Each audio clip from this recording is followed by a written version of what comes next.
Business Lesson 25. Are you qualified? Book 5, Business English. Vocabulary, Part 1, page 179. 1. Increased, grew, developed, expanded, improved, raised, heightened, enlarged, broadened, diversified, accelerated, optimized, augmented, delivered, produced, maximized, accrued, outperformed, accumulated, overcame, exceeded, surpassed. 2. Initiated, started, began, launched, founded, activated, instigated, introduced, set up. 3. Developed, pioneered, designed, formulated, originated, discovered, conceived, generated, created, built, commissioned, assembled, established, installed, constructed, planned, composed.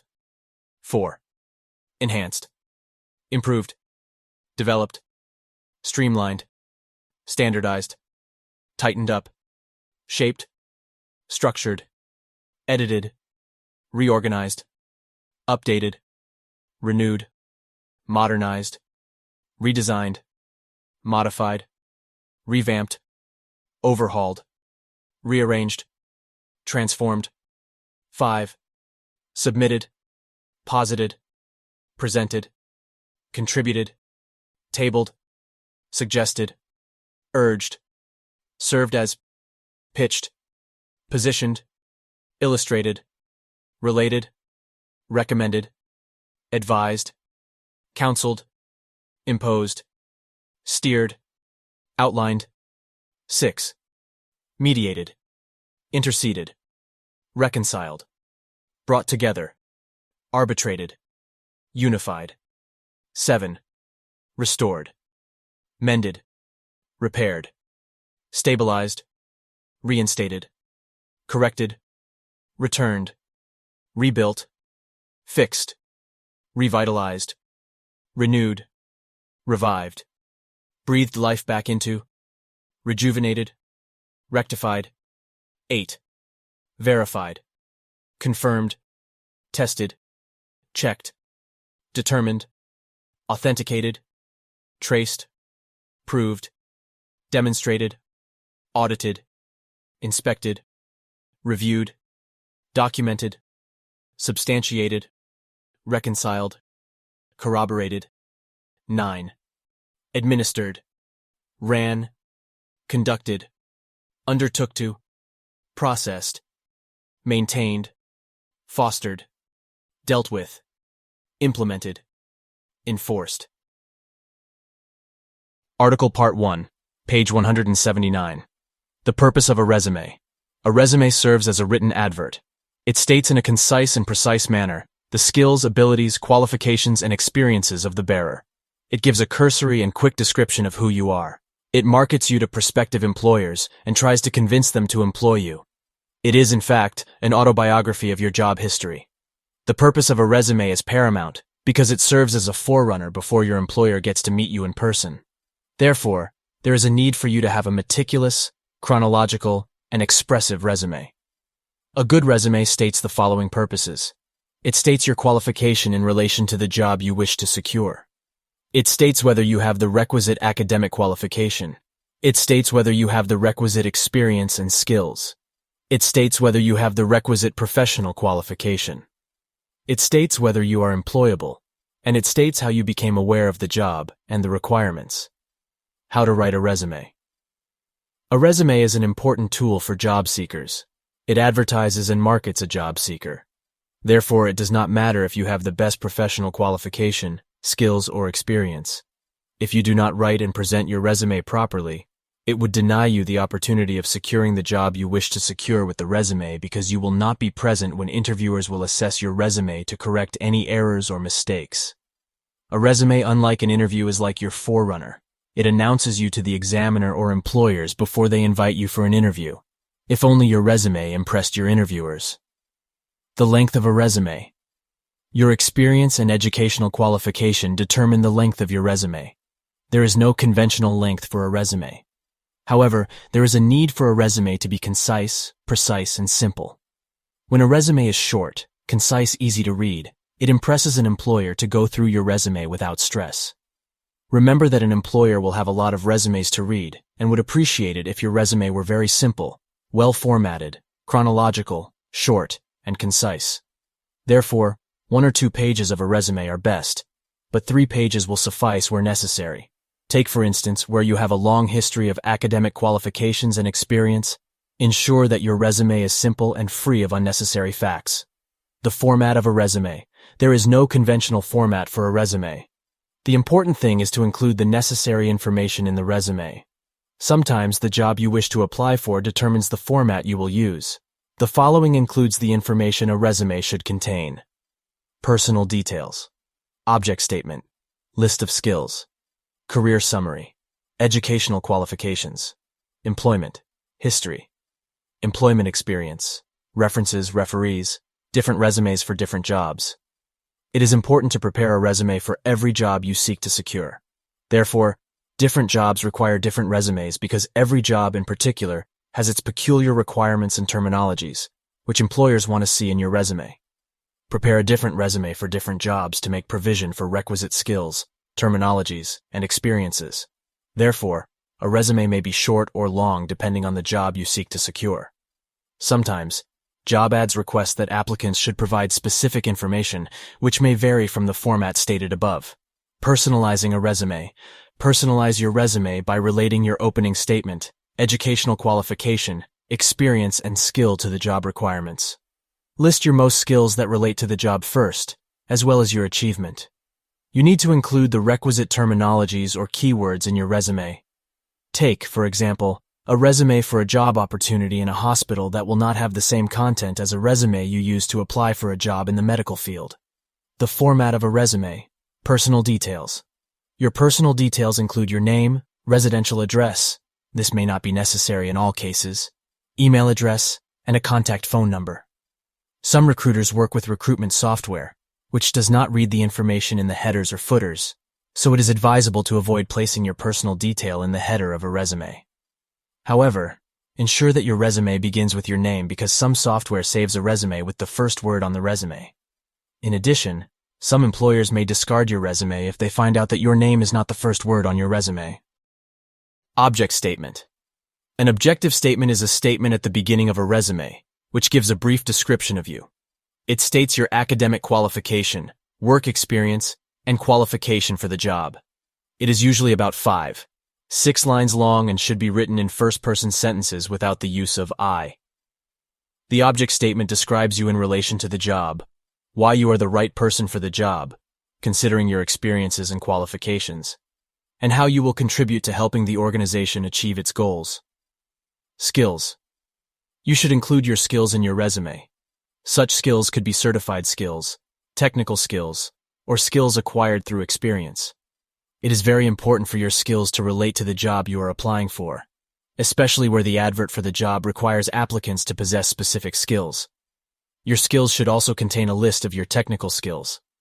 Technical skills include your ICT knowledge. Technical skills are very important in the business world because many business operations are on electronic platforms, which help in productivity and profitability.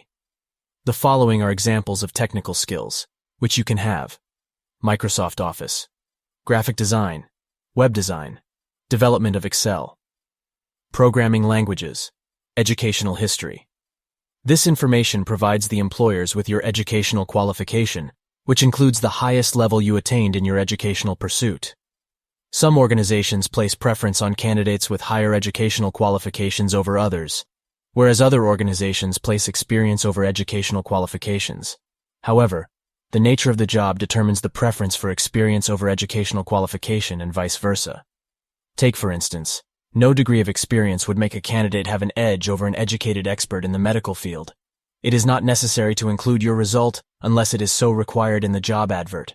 It is also important to include academic accomplishments, such as awards and certificates. Employment history. Work experiences relate to experiences that you have had. Some recruiters prefer candidates with work experience, as this will help them choose candidates who have knowledge about the job, because they will expend little or no resources to teach them what the job requires. Employment history also covers participation through school programs, such as work placements and internships. Voluntary works you have done in the past also fall within this category. References, referees. It is important to have about 2 referees. Referees are people who can suggest you to the organization. Ensure that your references are people who can give positive remarks about you because of the work experience they have had with you. Most times your references are your former bosses or superiors. However, you should be able to state reasons why you ceased working for them. State the names, designations, and contacts of your references in this section. Keywords.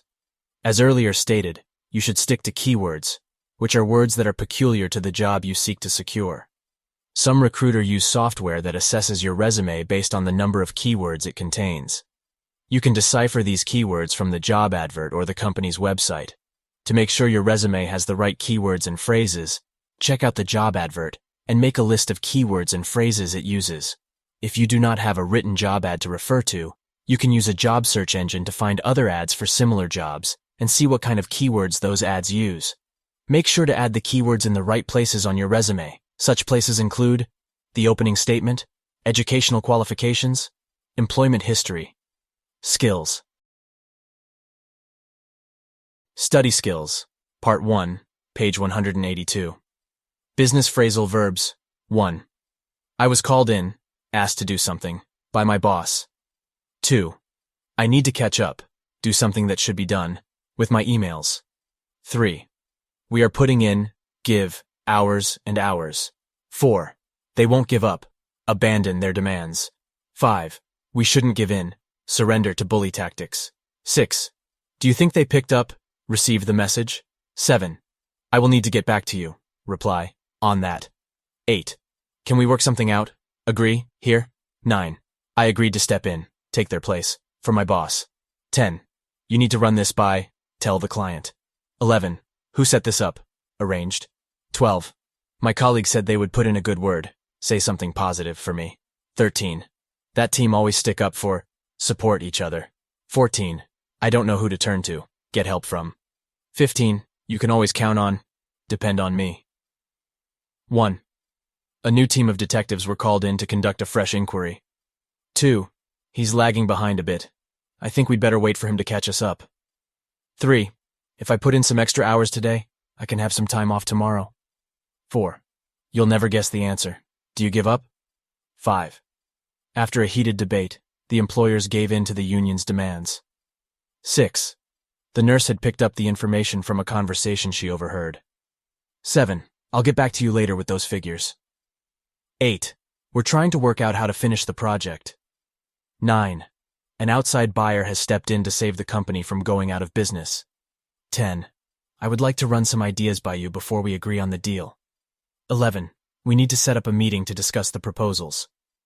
12. I really need a job and I was hoping you might put in a good word for me with your boss. 13. Her friends stuck up for her when other people said she was guilty.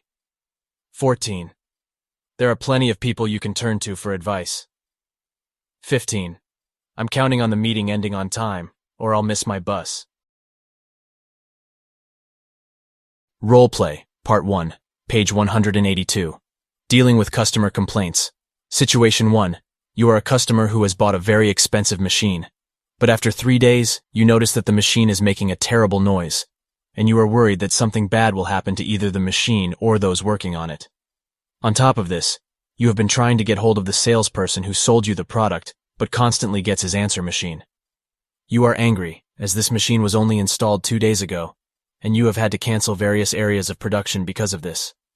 Your company is now losing money due to the fault. You call customer services, and having been put through to the wrong department 3 times, you are now seriously angry. This machine was expensive and was described by the salesman as an investment. You finally get to speak to the manager of the company. You want action. Situation 2.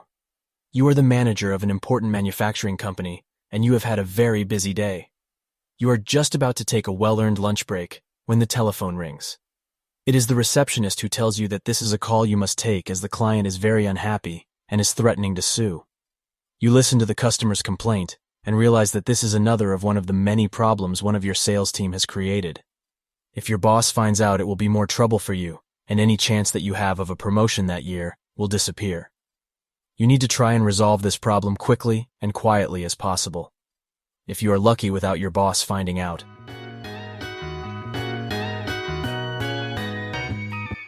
Hey, thanks for listening. We hope that you enjoyed another lesson of Uncle Sam's American English. These audios are synced with our 4-book series. Contact one of our professors or join our online course by visiting our Facebook page, Uncle Sam's International.